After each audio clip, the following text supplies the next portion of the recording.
Hello guys, this is Ayush Jain. और जैसा कि हमने पिछली क्लास में पढ़ा था, ट्रिग्नोमेट्री के बेसिक्स पढ़े थे। मतलब ट्रिग्नोमेट्री जो अभी तक हमने स्टार्ट की है वो सिर्फ एक बेसिक पार्ट हमने पढ़ा है, और जो इस क्लास में हम पढ़ने वाले हैं वो है कि वो ट्रिग्नोमेट्री जो हमने पढ़ी है वो क्यों पढ़ी है, उसके क्या यूज़ हैं, उसके क्या इम्प्लीमेंटेशंस हैं, उसके क्या एप्लीकेशंस हैं अपनी प्रैक्टिकल लाइफ में, रियल लाइफ में।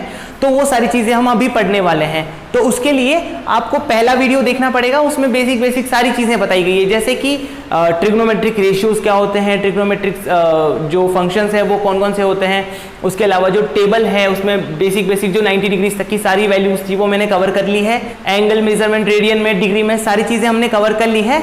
और आपको थोड़ा सा जो पिछला वाला लेक्चर है, जो पिछला वाला वीडियो है, उसको एक बार देखना पड़ेगा और उससे सारी चीज़ें आपकी क्लियर हो जाएगी। उसके बाद आगे से स्टार्ट करेंगे हम लोग, और इसमें हम देखने वाले हैं हाइट एंड डिस्टेंस। अब बोलोगे कि हाइट एंड डिस्टेंस क्या है, तो सबसे पहली जो चीज हम समझने वाले हैं कि ट्रिग्नोमेट्री जो होती है उसका डेली लाइफ में जनरली हम यूज करेंगे। जो 10th लेवल की चीज है उसमें सिर्फ ज्यादातर यूज सिर्फ हाइट और डिस्टेंस मेजर करने का है, ठीक है। तो हाइट और डिस्टेंस मेजर करने के लिए हमें ट्रिग्नोमेट्री की बहुत ज्यादा जरूरत पड़ती है। तो जो अपने आसपास की हम चीजें देखते हैं, जैसे बिल्डिंग्स हो गई, कोई टावर हो गया, कोई गार्डन में पेड़ हो गया, या फिर किसी भी जो चीज़ वर्टिकल हो उसकी हाइट मेजर करनी हो, और हमें एक दो चीज़ें उसकी पता हो कि हॉरिजॉन्टल लेंथ कितनी है, तो हमें उसकी बीच की डिस्टेंस मेजर करनी हो। इन सब चीज़ों में हम ट्रिग्नोमेट्री का यूज़ कर सकते हैं। जैसे कि हम किसी गार्डन में जाते हैं, हमने किसी पेड़ को देखा और पेड़ जो है उससे हमारी डिस्टेंस हॉरिजॉन्टल वाली लेंथ इतनी है और हमसे वो पेड़ की जो पीक है वो इतनी डिस्टेंस पे है, तो कितना एंगल वो बना रहा है, angle of depression, angle of elevation, और ये सारी चीजें हम कवर करने वाले हैं। हमारे पास कितने फंक्शंस हैं? Sine theta, cos theta, tan theta, cot theta, sec theta और कॉसेक थीटा। ये सारे फंक्शंस तो हमने बेसिक चीजें, सारी आइडेंटिटीज, सारे फॉर्मूले पिछली क्लास में पढ़ लिए थे। और इसमें सबसे पहली जो चीज है हमारे जानने की, जो हमारे समझने की जो जरूरी चीज है वो है angle of elevation. Angle of elevation नाम से समझ में आ रहा है कि अगर मान लो हमारे पास कोई टावर दिया हुआ है, क्या दिया हुआ है? टावर, और हमें बोला जा रहा है कि हम यहाँ पे खड़े हैं, यहाँ खड़े, और ये जो ग्राउंड लेवल है ये इमेजिनरी होता है। इसको मतलब ऐसा समझना नहीं कि लाइन कहाँ दिख रही है, लाइन दिखती नहीं है। एक्चुअली हमें अपने मन में समझनी पड़ती है कि ये लाइन हम इमेजिनरी ड्रॉ कर सकते हैं। जैसे हम यहाँ खड़े हैं और यहाँ पे किसी टावर या किसी बिल्डिंग का बॉटम वाला पॉइंट है, तो इस इमेजिनरी लाइन को अपने मन में ही हम ड्रॉ कर लेते हैं, ठीक है। तो यहाँ से अगर हम देखें और बोला जाए कि जो टावर या बिल्डिंग है इसकी पीक से ये वाला एंगल जो होता है, ये वाला एंगल जो हमें दिखाई दे रहा है, ये एंगल अगर बोला जाए कि एलिवेशन एंगल, तो एलिवेशन एंगल का मतलब ऐसे ये वाला एंगल, तो ये एंगल जो होता है इसको बोलते हैं एंगल ऑफ एलिवेशन। क्या बोलते हैं? Angle of elevation. जब हमारी आंख ऊपर देखती है, एलिवेशन का मतलब आंख जब ऊपर देखती है तो जो ग्राउंड से एंगल बनता है उसको बोलते हैं एंगल ऑफ एलिवेशन। इसी तरह से दूसरी टर्म हमारे पास होती है, वो होती है एंगल ऑफ डिप्रेशन। तो एंगल ऑफ डिप्रेशन को समझने के लिए सिंपल सी एक चीज कर लो कि अगर आप बिल्डिंग के ऊपर खड़े हो, कहां खड़े हो? बिल्डिंग के ऊपर, तो यहां से अगर हम नीचे देखेंगे, जैसे मान लो यहां पर कोई बंदा खड़ा है इस बिल्डिंग पे, और यहां से हम नीचे देखेंगे तो हमें अपनी आंख झुकानी पड़ेगी। तो आंख झुकानी पड़ेगी तो जो हॉरिजॉन्टल लेवल है हमने इमेजिनरी ड्रॉ कर लिया। क्या कर लिया? इमेजिनरी ड्रॉ कर लिया। और अगर हम यहां से देखें तो इसकी आंख जो है वो नीचे देखने पे हॉरिजॉन्टल जो लेवल है उससे जितना एंगल बनाएगी उस एंगल को बोलेंगे एंगल ऑफ डिप्रेशन। ये समझ में आ गया? तो एंगल ऑफ एलिवेशन और एंगल ऑफ डिप्रेशन ज्यादा टफ चीजें नहीं है, और ये बेसिकली यूज होगी क्वेश्चन करने में, इसलिए मैंने बता दी कि एंगल ऑफ एलिवेशन जब हम आंख को ऊपर उठाते हैं तो जो ग्राउंड लेवल से एंगल बनता है ना, जैसे ये आंख ऊपर उठाई, किसी चीज को देख रहे हैं इसी के लिए आंख ऊपर उठानी पड़ेगी, तो जो आंख ऊपर उठाने में ग्राउंड से जो एंगल बनता है उसको बोलते हैं एंगल ऑफ एलिवेशन। और अगर हम किसी बिल्डिंग के ऊपर खड़े हैं, किसी टावर की या किसी भी जगह पे खड़े हैं, पेड़ पे खड़े हैं, और हम नीचे देखेंगे, तो नीचे देखने पर जो हमारी आंख नीचे देखेगी वो ग्राउंड लेवल से जो एंगल बनेगा ना, ये वाला, ये बोलेंगे, इसको बोलेंगे एंगल ऑफ डिप्रेशन। तो ये दोनों चीजें बहुत इजी हैं, बहुत क्लियर हो जानी चाहिए क्योंकि क्वेश्चंस में हम यूज करने वाले हैं। अब हाइट एंड डिस्टेंस में जो क्वेश्चंस हैं बेसिकली प्रैक्टिकल लाइफ से रिलेटेड होंगे, और उन सब क्वेश्चंस को करने से पहले हम बेसिक जो ट्रिग्नोमेट्रिक फंक्शंस है उसका ट्रायंगल में क्या क्या यूज है ये एक बार देख लेते हैं छोटा सा, उसके बाद हम आगे प्रोसीड करेंगे। ठीक है, तो आगे देखते हैं। सबसे पहले अगर हमें दिया हुआ हो, अब हम क्वेश्चंस करना स्टार्ट करते हैं। क्वेश्चंस करते करते धीरे धीरे सब कुछ समझ में आ जाएगा, हर एक आइडेंटिटी, हर एक फॉर्मूला जो है वो मैं आपको यहाँ पे क्लियर करा दूंगा, तो पूरी ट्रिग्नोमेट्री का जो चैप्टर है ना वो सारा क्लोज हो जाएगा। ठीक है, यहाँ पर सिर्फ एक एक चीज को ध्यान से समझने की कोशिश करना। ठीक है, अगर मुझे दिया हुआ हो tan a is equal to, क्या दिया हुआ है, tan a is equal to 3/4। अगर मुझे दिया हुआ हो tan a is equal to 3/4 और मुझे बोला जाए कि calculate all trigonometric functions values, मतलब हमें sine a cos a tan a तो दिया हुआ है, sine a cos a cot a sec a cos a सारी चीजें निकालनी है। तो इसके लिए क्या करना है, सबसे पहले अगर कोई भी ऐसा क्वेश्चन दे दे तो सबसे पहले दिमाग में क्या आना चाहिए कि tan a की वैल्यू क्या होती है, परपेंडिकुलर अपॉन बेस। इसका मतलब अगर उसमें 3 परपेंडिकुलर हुआ तो बेस कितना होगा, 4, है ना। ठीक है, तो सबसे पहली जो चीज हम क्या करते हैं कि tan a इज गिवन, तो सबसे पहले इसको ड्रॉ कर लो ट्रायंगल को। ये ट्रायंगल हो गया, इसमें राइट एंगल बना दिया हमने। अब हमें क्या करना है, परपेंडिकुलर कौन सा होगा, अगर मान लो ये एंगल A है, ये एंगल A है, तो परपेंडिकुलर कौन सा होता है, पिछली क्लास में बताया था मैंने कि जो A एंगल के सामने वाली साइड होती है, मतलब ये साइड, दैट इज परपेंडिकुलर। तो परपेंडिकुलर विल बी दिस, और ये कितना दिया हुआ है, 3। This is perpendicular upon base. Perpendicular upon base समझ में आ गया, तो perpendicular is 3 and base is 4। ये चीज क्लियर हो गई। अब यहां से देखो, ये राइट एंगल ट्रायंगल है, इसमें अगर ये दिया हुआ ये दिया हुआ, तो ये बहुत इजी है भाई। कितनी इजी है यार, ये निकाल लिया मैंने, 3 स्क्वायर प्लस 4 स्क्वायर, कौन सी थ्योरम लगाई, पाइथागोरस। इसके बाद हमें निकालेंगे तो यहां पे वैल्यू मिलेगी 5। ठीक है, तो 5 वैल्यू हमें मिल चुकी है 3 और 4 की कैलकुलेशन करने से, मतलब राइट एंगल ट्रायंगल में सारी साइड्स हमें पता चल चुकी है। अब मुझे निकालना क्या है, क्या निकालना है बच्चों, हमें निकालना है यहां पे sign a cos a cot a sec a cos a। तो सबसे पहले देखते जाओ, साइन a क्या होगा, साइन a भाई, साइन a होता है perpendicular upon hypotenuse. Perpendicular upon hypotenuse, तो परपेंडिकुलर इज गिवन एज 3, क्या है 3, तो 3/5, तो साइन a विल बी 3/5। समझ में आया। cos a निकालना है तो cos a will B base upon hypotenuse, base is given, hypotenuse is 5, तो 4/5। tan a हमारे पास ऑलरेडी दिया हुआ है, तो tan a इज 3/4 लिख लो, चलो यार कोई बात नहीं। अगर हमें निकालना हो cot a, चाहो तो आप इधर से निकाल लो, चाहो तो आप इसी को ही सॉल्व करके निकाल लो। cot a विल बी, या तो लिख दो 1/tan a, तो 4/3, और अगर इधर से करना चाहो तो cot a उल्टा हो जाता है, क्या होता है, बेस अपॉन परपेंडिकुलर, तो यहां से भी आ जाएगा 4/3। हालांकि ये सब करने की जरूरत ही नहीं है, आप सीधा इन्हीं से सॉल्व करके इन्हीं से ही कैलकुलेट कर सकते हो। तो ये ट्रायंगल सिर्फ ये 2-3 चीजें कैलकुलेट करने के लिए, बाकी सारी चीजें आप यहीं से ला सकते हो।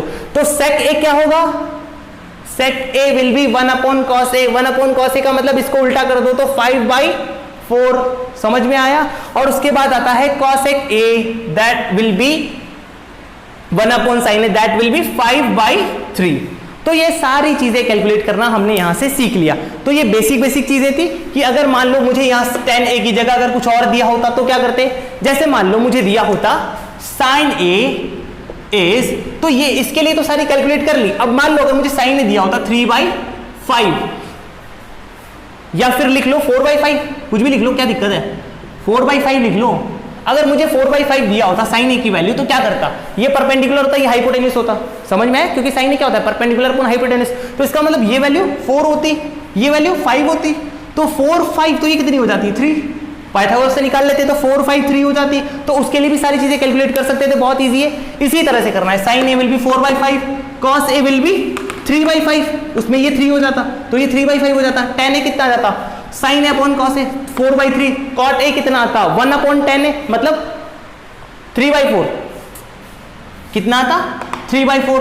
sec a और cos a के भी निकाल लेते हैं, 1/cos a और 1/sin a। तो ये सारी चीजें कैलकुलेट कर सकते हैं। अगर एक सिंपल सा डायग्राम बना ले, क्या, राइट एंगल ट्राइंगल, उसमें अगर तीनों साइड्स निकाल ली तो साइन पूछो, cos पूछो, tan पूछो, cot पूछो, sec पूछो, cosec पूछो, कुछ भी पूछ ले, सारी चीजें निकाल सकते हैं। तो ये बेसिक ट्रिग्नोमेट्रिक फंक्शंस की वैल्यूज हमने ट्रायंगल की मदद से निकालना सीख लिया। और ये चीज बहुत इंपॉर्टेंट है, अगर ये चीज आपको नहीं आती तो आप एक बार सीख लो, आराम से कर लो, इस तरह की 2-4 सवाल कर लोगे तो आपको कभी भी दिक्कत नहीं आएगी। अब हम आगे चलते हैं थोड़ा। तो हमने सब पिछली क्लास में बहुत सारी चीजें पढ़ ली थी, जैसे एक आइडेंटिटी थी हमारे पास sin square a plus cos square a is equal to 1। एक क्या थी sec square a minus tan square a is equal to 1। एक क्या थी cosec square a minus cot square a is equal to 1। ऐसे करके हमने 3 आइडेंटिटीज थी जो पढ़ ली थी, बहुत काम आने वाली है हमारे आगे। तो इन सब चीजों का ध्यान रखना है कि हमेशा यूज होती है। अब आपकी बुक में एक सवाल दिया हुआ है, सवाल क्या है कि हमें एक राइट एंगल ट्रायंगल दिया हुआ है। कैसा दिया हुआ राइट एंगल ट्रायंगल? ऐसा। और हमें बोला जा रहा है कि इसमें ओ पी और क्यू ऐसा कुछ दिया हुआ है, और इसमें ये लेंथ 7 है। क्या दिया हुआ है? एक राइट एंगल ट्रायंगल है, उसमें उसकी नेमिंग हमने कर दी, मतलब उसमें नाम हम रख दिया ओ पी क्यू, और ओ पी की लेंथ हमें 7 दी हुई है। और एक और चीज जो हमें दी हुई है that is O Q minus P Q is 1। एक बहुत इंपॉर्टेंट चीज हमें मिल चुकी है, O Q minus P Q is equal to 1। और हमें कैलकुलेट करना है क्या? Calculate sine Q and cos Q. कर सकते हैं क्या? ये टफ है क्या? दिख रहा है क्या टफ? नहीं है ना टफ। तो क्या करेंगे? सबसे पहले O Q minus P Q is equal to 1 दिया हुआ है, तो इसको यूज करेंगे। अब इसका यूज सीधा सीधा दिख नहीं रहा। एक रिलेशन हमें इसमें पता है, वो क्या होता है कि परपेंडिकुलर का स्क्वायर प्लस बेस का square is equal to hypotenuse का स्क्वायर। तो इसका मतलब हम क्या लिखेंगे? पी क्यू का स्क्वायर प्लस ओ पी का square is equal to O Q का स्क्वायर। ये चीज क्लियर है? अब आगे देखो, अब कि यहाँ पे स्क्वायर वाली टर्म क्रिएट हो गई है, तो बिना स्क्वायर करे काम ही नहीं आएगी। या फिर आ सकती है, अगर ओ क्यू की वैल्यू 1 प्लस पी क्यू लिख दूं मैं, सीधा सीधा काम आ जाएगी ना।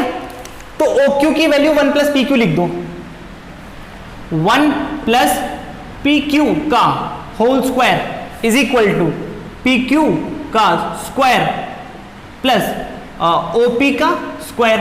ये हो गया। इसमें क्या करना है? दोनों तरफ स्क्वायर ओपन करेंगे, तो जो पी क्यू का स्क्वायर है वो कट जाएगा। कैसे कट जाएगा? देखो इधर, पी क्यू का स्क्वायर प्लस ओ पी का square is equal to 1 plus P Q का स्क्वायर प्लस 2 पी क्यू। ये और ये कट गया। यहां पर हमें क्या चीज मिली? ओ पी का square is equal to 1 plus 2 P Q. ये चीज समझ में आ गई। अब क्या करें? 1 प्लस 2 पी क्यू तो हो गया, और पी ओ, ओ पी हमें पता है, it is given as 7 OP, this is 7। तो हमें क्या चीज पता चल जाएगी? इसको लिख दो 49, क्योंकि OP कितना है, तो ये हो जाएगा 49। 7 का स्क्वायर कर दिया ना, तो is equal to 1 plus 2 PQ। ये चीज क्लियर हो गई। अब क्या करना है? इसको इधर लेके आओ, तो 48/2 that is coming as PQ। PQ की वैल्यू कितनी होगी? 24। अगर मेरे पास PQ आ गया, मतलब ये आ गया, कितना आया? 24। This is coming as 24। बहुत इजी हो गया है तो मेरे भाई, बहुत इजी हो गया। अगर ये चीज पता है, ये चीज पता है, तो ये कैसे निकालेंगे? This is perpendicular, this is base, this is hypotenuse. कैसे निकालेंगे? इसकी वैल्यू हो जाएगी 24 का स्क्वायर प्लस 7 का square, it will be coming as 625। That will be 25 means the hypotenuse OQ is equal to 25। कितना इजी हो गया ये? OQ पता चल गया, मतलब OQ है 25। अब क्या निकालना है? sin Q और cos Q। चुटकियों का खेल है। क्या निकालना है? sin Q और cos Q। तो sin Q will be, कैसे निकालेंगे? This is Q। अब समझने वाली बात है, लोग क्या करते कि ये मान लेते Q निकालना है तो Q इधर मानो। उसके लिए परपेंडिकुलर कौन सा हो जाएगा? मैंने पिछली क्लास में बताया था, अगर Q ये है तो सामने वाली साइड विल बी परपेंडिकुलर, तो ये 7 होगा परपेंडिकुलर। समझ में आया? तो साइन Q निकालना है तो परपेंडिकुलर 7 होगा, और हाइपोटेन्यूज हमेशा 25 रहेगा। कितना रहेगा? 25। तो 7/25 will be the sine Q। और cos Q कितना हो जाएगा? cos Q निकालो मेरे भाई। cos Q कितना हो जाएगा? ये अपॉन ये, मतलब 24/25। कितना इजी था ये? थोड़ा सा समझने वाली बात है। हमेशा ध्यान रखना कि जो नीचे दिखता है वही सच नहीं होता। ये देखो यहां पर क्यू है, क्यू देखना है हमें, ठीक है। तो क्यू देख के हम साइन क्यू और कॉस क्यू निकाल लेंगे, ठीक है। ये बेसिक सी चीज है जो हमने क्लियर करवा दी है।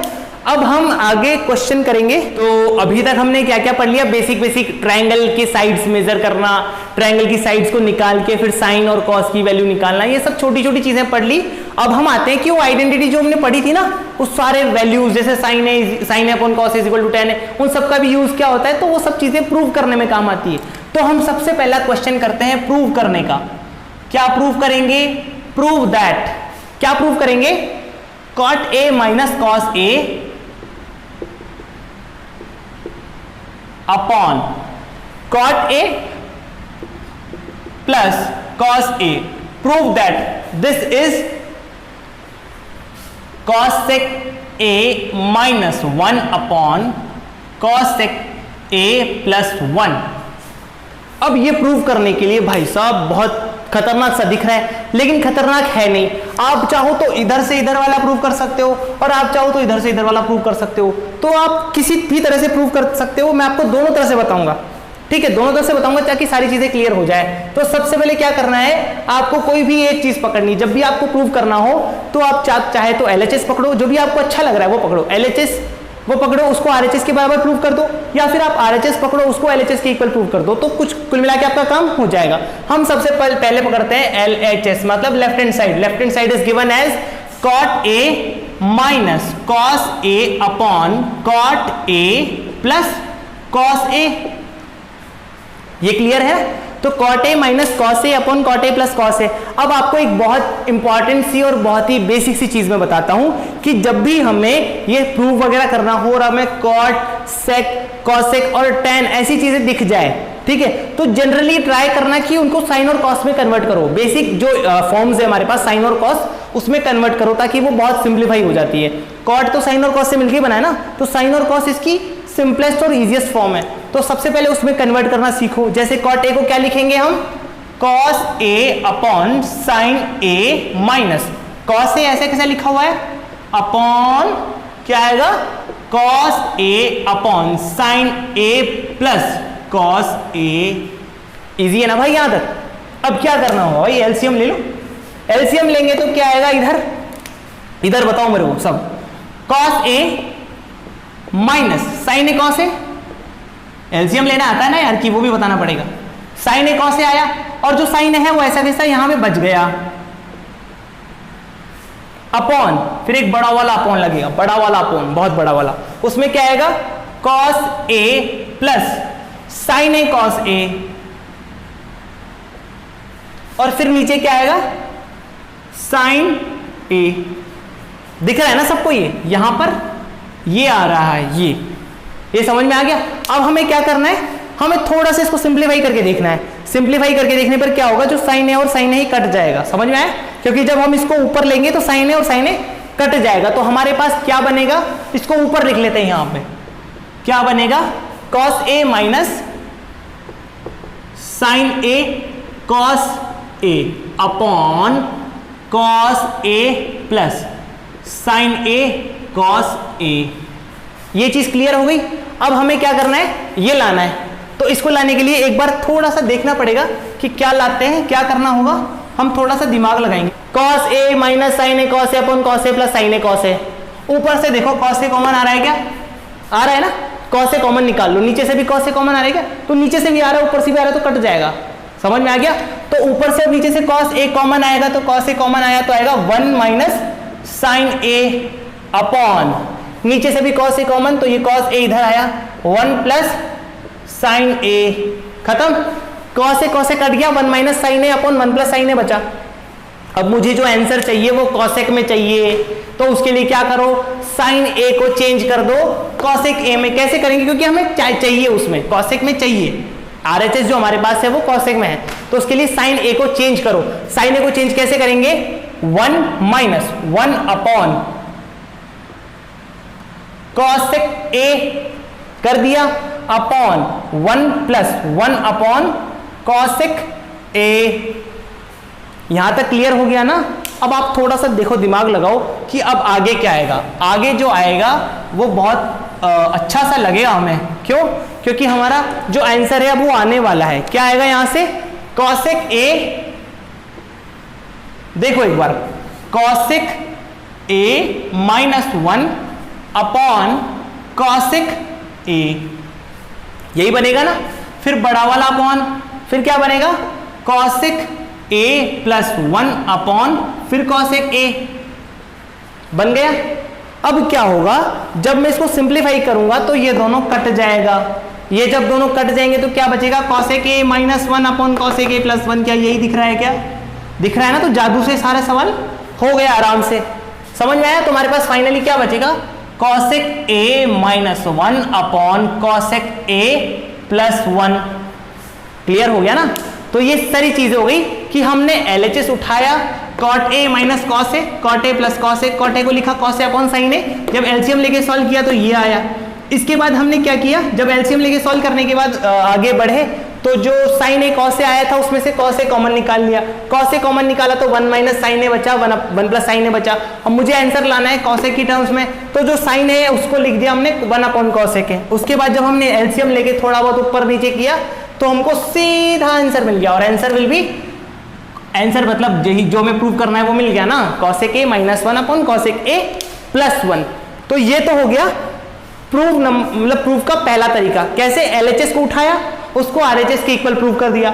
अगर मुझे बोला जाए कि नहीं नहीं आप आरएचएस उठाओ और उसको एलएचएस के इक्वल प्रूव करो, क्या वो भी कर सकते हैं? क्या वो भी करके देखते हैं, एक बार ट्राई करते हैं। हो जाएगा तो अच्छी बात है, नहीं होगा तो कोई बात नहीं। ये समझ में आ गया?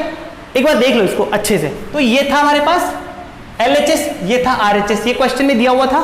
तो अब हम यहां से क्या देखेंगे, इसको इसके इक्वल प्रूव करना है। तो सबसे पहले उसी को उठाओ, तो cosec a -1 upon cosec a +1, ये क्लियर है? ये RHS है, इसको इसके इक्वल प्रूव करना है। देखो इसको, कॉसेक ए मैंने सबसे पहले समझाया था कि कोई भी चीज दी हुई हो, अगर आप उसको साइन ए कॉस ए में कन्वर्ट करना चाहो तो बहुत अच्छी बात है। दिया हुआ भी है कि जो आंसर आ रहा है उसमें कॉस ए आ रहा है, अब इसमें कॉस ए तो है नहीं, तो इसको सबसे पहले साइन में तो कन्वर्ट कर सकते हैं ना। साइन में कन्वर्ट करो तो आएगा हमारे पास 1 अपॉन साइन ए -1 अपॉन साइन ए +1। यहां तक किसी को कोई दिक्कत नहीं होनी चाहिए। तो यहां से देखते हैं, तो 1 minus sign a upon sine a upon, फिर नीचे क्या आएगा 1 plus sign a upon sine ए। ये समझ में आ गया? तो जब 1 minus sign a upon 1 plus sign a upon sine ए, ये सब आ गया हमारे पास। ये चीज देखो, इसमें ये कट जाएगा तो क्या बचेगा? 1 minus sign a upon 1 plus sign A, 1 minus sign a upon 1 plus sign ए। अब आप देखो कि जो क्वेश्चन हमें दिया हुआ है उसमें कॉट आ रहा है, कॉस आ रहा है, पर साइन तो कहीं आ ही नहीं रहा। अब कैसे करेंगे? जब कॉट और कॉस आ रहा है और साइन नहीं आ रहा, तो एक काम कर सकते हैं हम। क्या कर सकते हैं? ऊपर नीचे किसी चीज से मल्टीप्लाई कर देते हैं। जब हमें कॉस चाहिए तो कॉस से मल्टीप्लाई कर दो यार, जब नहीं है तो क्या करेंगे? कॉस से मल्टीप्लाई ही तो करेंगे। कर सकते हैं ना यार, कोई दिक्कत थोड़ी है। तो कर देते हैं, कॉस से मल्टीप्लाई कर दो ऊपर नीचे। किससे मल्टीप्लाई कर दो? कॉस ए से। जब हम कॉस ए से ऊपर नीचे मल्टीप्लाई करेंगे तो हमारे पास आएगा cos A into 1 minus sign a upon cos A into 1 plus sign ए। ये हो गया, हमने न्यूमरेटर और डिनोमिनेटर में दोनों जगह कॉस ए से मल्टीप्लाई किया। जब हम इसको मल्टीप्लाई करेंगे तो हमारे पास बनेगा cos A minus cos a sine a upon cos A plus cos a sine ए। ये चीज भी क्लियर है? अब देखो हमारे पास ऊपर दिख रहा है उसमें से कॉस ए आ चुका है यहाँ पे, बस ये साइन ए यहाँ जो है ना ये गड़बड़ कर रहा है। तो एक काम करो, इसको कॉमन निकाल लो या फिर इससे डिवाइड कर दो। जब या तो कॉमन निकालते हैं डिवाइड करते हैं, उसका क्या रीजन होता है, जब हमें जो चीज लानी है उसके अकॉर्डिंग इसको अरेंज करना पड़ता है।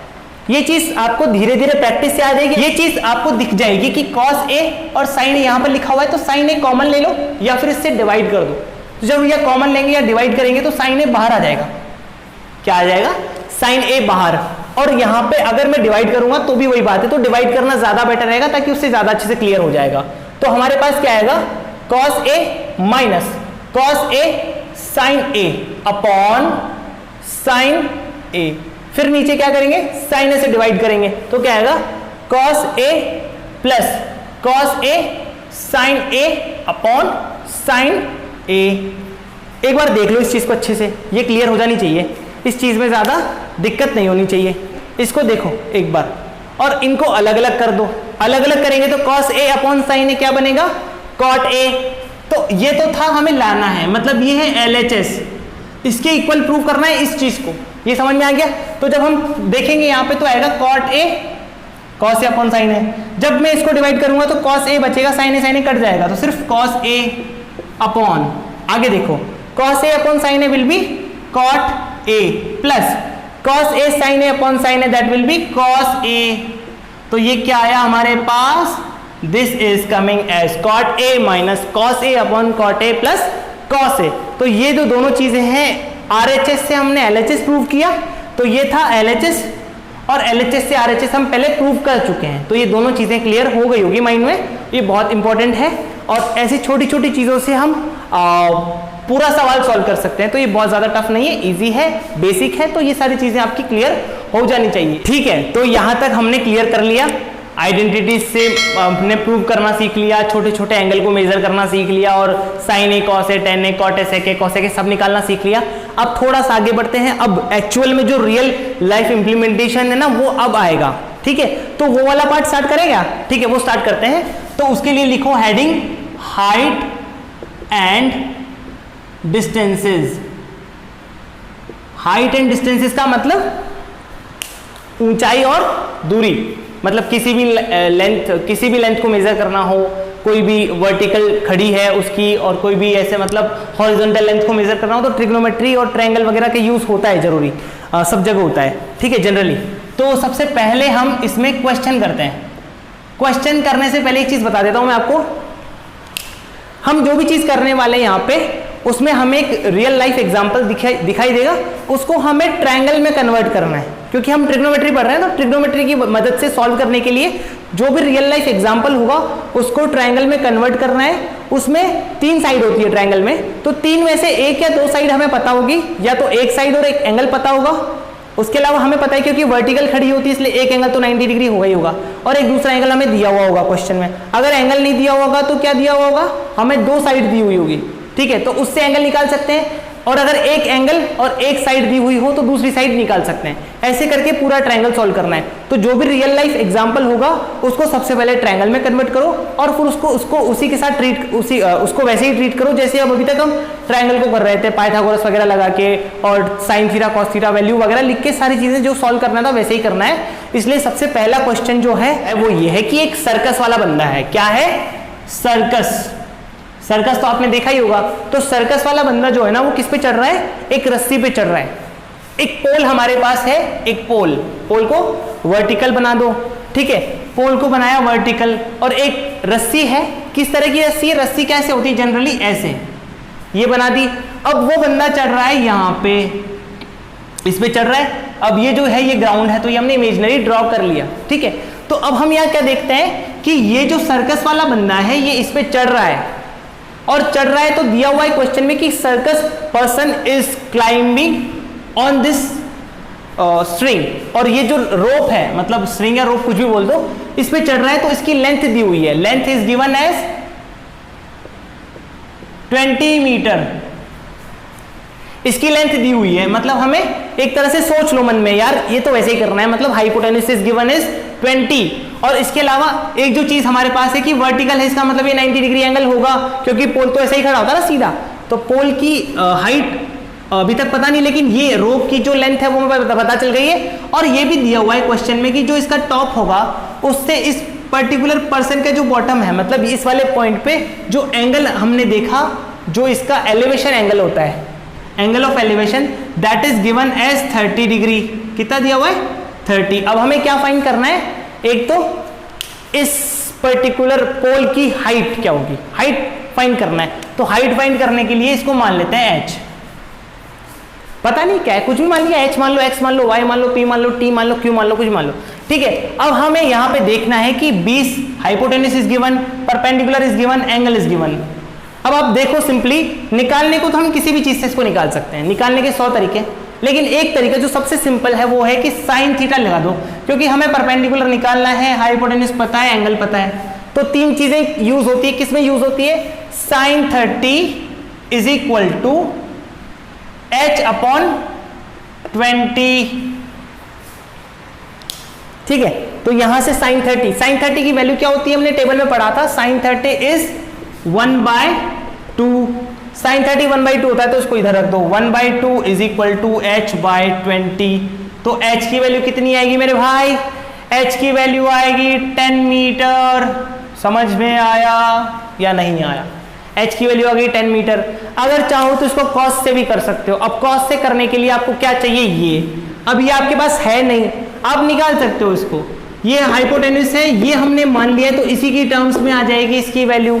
फिर आप निकालोगे ये, फिर आप h निकालोगे, थोड़ा लंबा हो जाएगा। सिर्फ सबसे सिंपल तरीका यही है कि जो आपको निकालना है और जो आपको दिया गया है उन्हीं चीजों का यूज करके आप किस तरह से निकाल सकते हो, तो उसी तरह का रेशियो यूज करो। साइन 30 सबसे इजी था यहाँ पे साइन करके, क्योंकि परपेंडिकुलर और बेस दो ही चीजों में काम है, बेस से कोई मतलब नहीं है। अगर बेस पूछा जाए तो कैसे निकालेंगे? अगर चलो बोलो ये जो चीज आ गई इसमें हमें बेस पूछा गया है, बेस का मतलब ये वैल्यू कि जो पोल का जो बॉटम है वो आदमी से कितना दूर है निकालना है, तो कैसे निकालेंगे?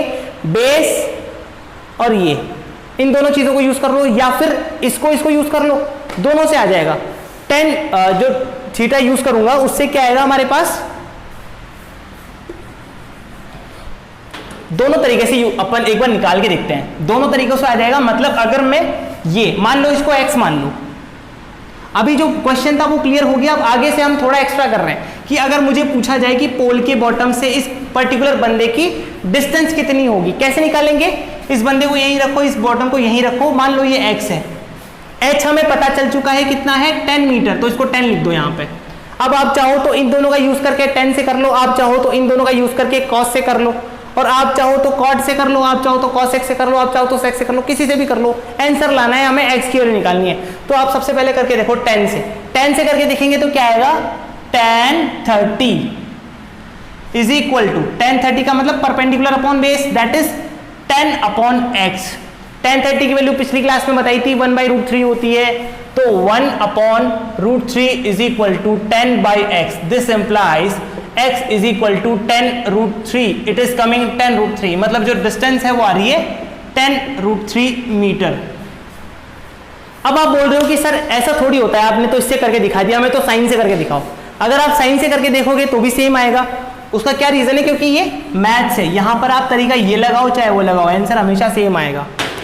ठीक है, तो यहां पर हम दूसरी चीज यूज करते हैं, कॉस। ये चीज अभी तक हमें पता नहीं है, एक बार निकाल के देख लिया 10√3 आ रही है, दूसरी बार भी 10√3 आनी चाहिए, ये प्रूव करना है हमें। तो उसके लिए क्या करेंगे? कॉस यूज कर लो, क्योंकि जो बेस है और हाइपोटेन्यूज हमें मतलब इसी से ही काम है, बाकी सब चीजों से काम नहीं है। तो cos 30 is equal to x upon 20। Simple है ना? cos 30 की वैल्यू कितनी होती है? √3/2 x अपॉन 20। अब यहां से सॉल्व करके देख लो x कितना आएगा।